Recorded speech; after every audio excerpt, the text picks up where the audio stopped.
Okay, welcome to the second part of the analysis of The Catcher in the Rye. We know that the question that's being asked of us for this paper is how and why does Holden Caulfield kind of represent this pushback against this culture of conformity, this culture that emphasizes, go to school, work hard, buy a house, marry your sweetheart, make babies and then die. It's a pushback against that kind of mentality, even though it feels like everybody's going along with that ride.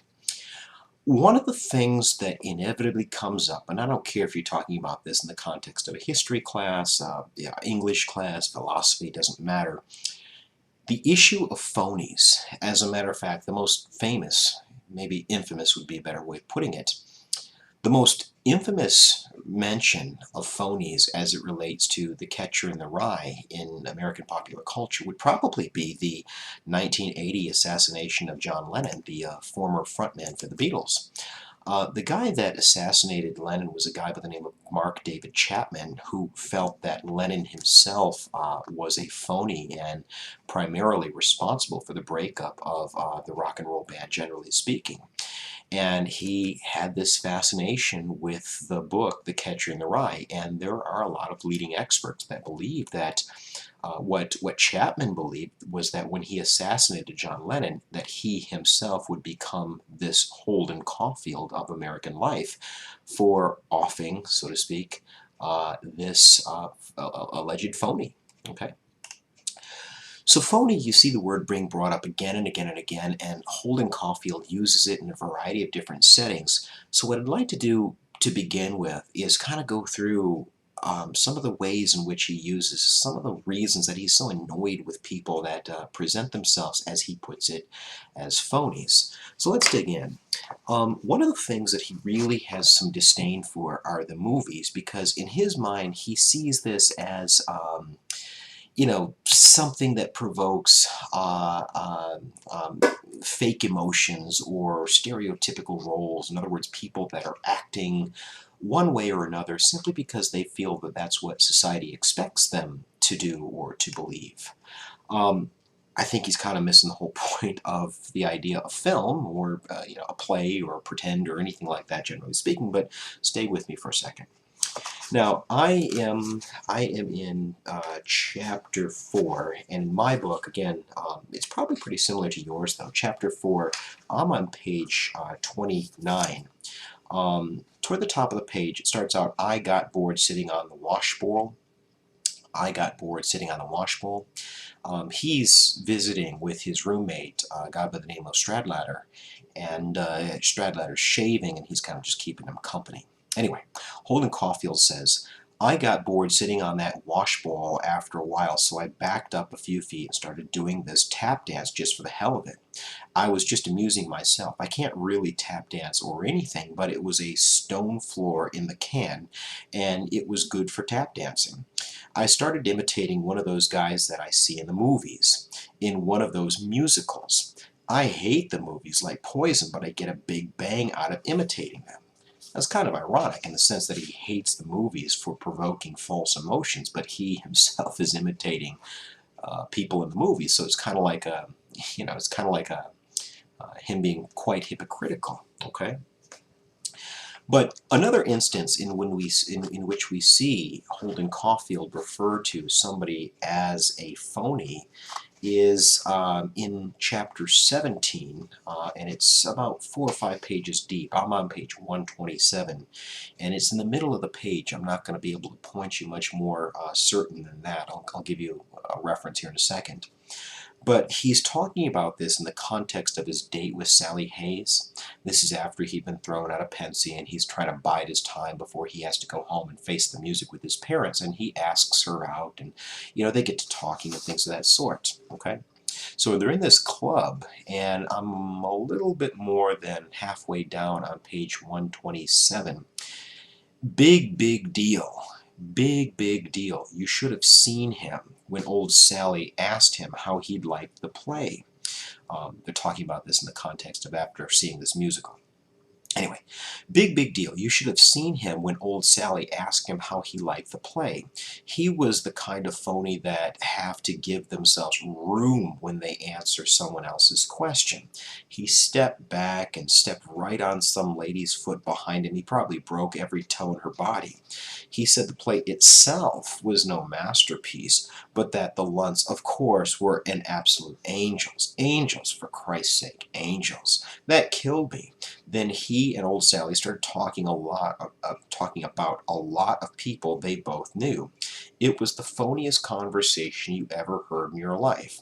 They both kept thinking of places as fast as they could. Then they'd think of somebody that lived there and mention their name.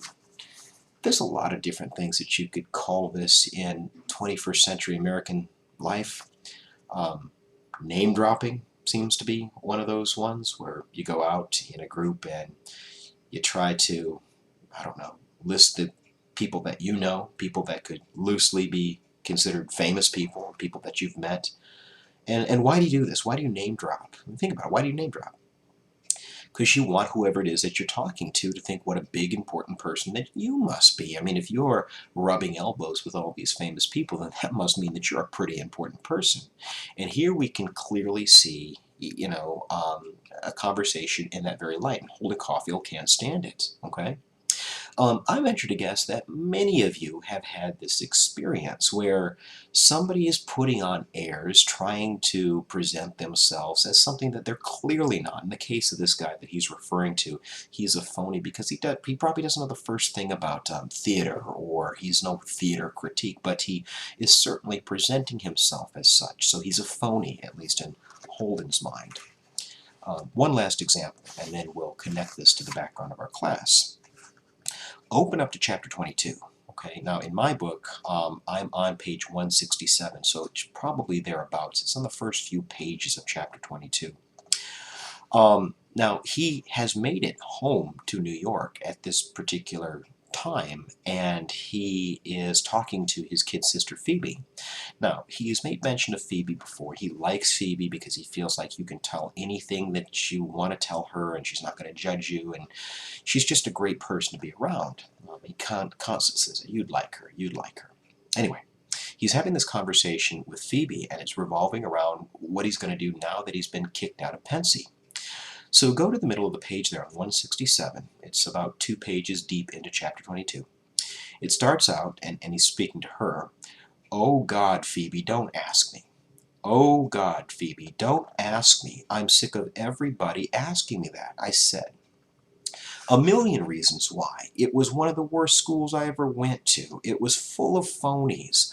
I mean, guys, you never saw so many mean guys in your life. For instance, if you were having a bull session in somebody's room and somebody wanted to come in, nobody'd let them in if they weren't some dope, if somebody didn't want them to come in, nobody'd let them in if they were some dopey, pimply guy.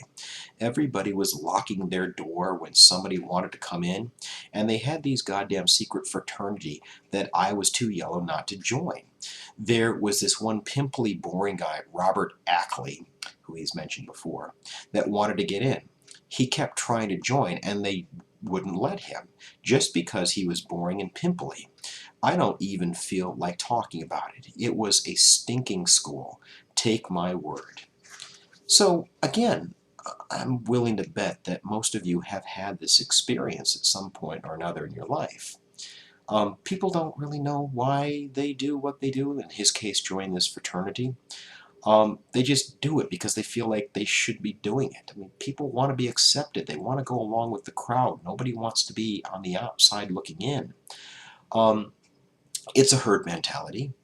And although, in our private lives, we might think this is really, really absurd and stupid, I think that all of us have the experience of doing this, simply trying to fit in. Okay? The question is not, in the case of history class, it's not so much why he feels this way. Personally, on a personal level, what's he going through?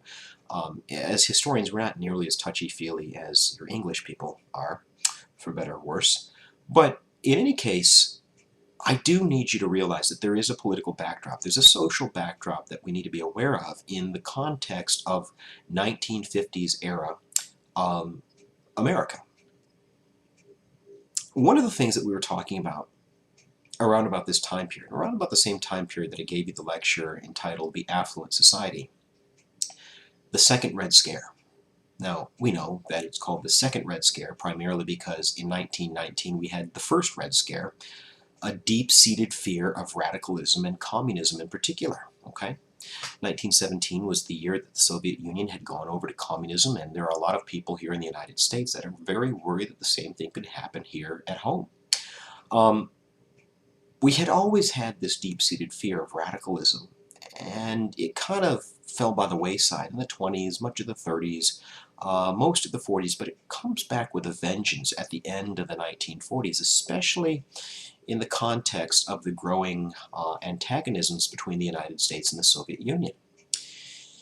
It maybe crests, reaches a high point, that is, with Joseph McCarthy, who in the early 1950s begins to come after people left and right, accusing them of being spies for the Soviet Union. Part of what he's doing is providing a very easy to understand explanation as to why the Soviet Union was able to get a nuclear bomb as quickly as they were. We knew as a society that one day they'd have it, but they got it way quicker than that we thought that they could. It was an explanation as to how China had gone over to communism, even though we had vowed to protect countries like China from going over to communism.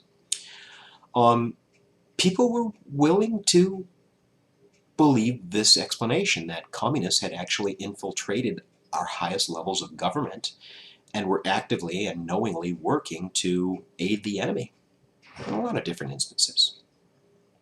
Now, what on earth does this have to do with the Catcher in the Rye? In post-war America, it wasn't just that you were conditioned to want these things involving middle-class affluence. The idea of actually out and out rejecting them could be beyond isolating. It could be actually downright dangerous. I mean, what it did is it made you stand out, okay? There's an impulse in American life in the 1950s, I mean even into the early 1960s, to not be different. One of the reasons for this is that there are these infamous congressional hearings that are going more or less on an American tour. They're coming across the United States, city by city. It was known as the House Committee on Un-American Activities. Now, first of all, un-American, what does that even mean? We're such a pluralistic society, and in a lot of ways we always have been. But the idea here is they would bring you in front of this congressional committee and ask you all these probing questions. Probably most famously, are you now or have you ever been a member of the Communist Party? And if you didn't have the right answers, or if you pled the Fifth under the U.S. Bill of Rights and refused to answer the question based on the idea that it may incriminate you, that was almost an admission of guilt. So the idea of admitting to going to a meeting that was sponsored by a radical organization, an unemployed council, or some sect of the Communist Party, that was very dangerous in American life at this particular moment. You have to understand that people that were brought in front of HUAC, as the committee came to be known, their reputations were destroyed. I mean, sometimes, many times I should say, HUAC did not actually end with an individual being imprisoned for being a member of the Communist Party, let alone passing along secrets to the Soviet Union. But when they went back to society at large, their reputations were completely scorched. They oftentimes found themselves to be fired from their jobs. And not only were they fired, nobody else would give them a job because they had this reputation of, being a troublemaker, at least in the eyes of the U.S. government. And so I'm hopeful that you can see that there is this societal sort of impulse to fit in and to be accepted. And it very much has a lot to do with the political backdrop of the time. It's not just random and accidental. Now, I think that in the case of Holden Caulfield, in a lot of instances, he may be a bit overly sensitive, and some of the things that he's talking about in the context of the late 40s, early 1950s would be very recognizable and not all that different to what we might call somebody that is a poser, right? Somebody that's pretending to be something that they're not, or certainly exaggerating various elements of the truth about themselves. But understand that this is coming at a time that J.D. Salinger, the author of The Catcher in the Rye, is writing at a very specific time when people are beginning to push back, or at least beginning to question this unquestioned culture that has really gone on all around them. What you might call a Cold War consensus that communism is bad and we need to stand up to it. And what you need to do is you need to find various ways of fitting in. You need to aspire to this middle class life of affluence and security. Okay?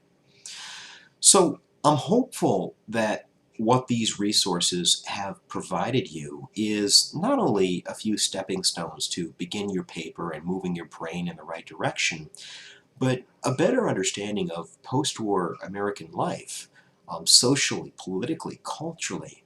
Understand that J.D. Salinger, like people like Mark Twain or Upton Sinclair before him, they're not writing randomly and indiscriminately. In a lot of ways, they're writing with one eye on the present. So, in any case, I do hope that this has helped.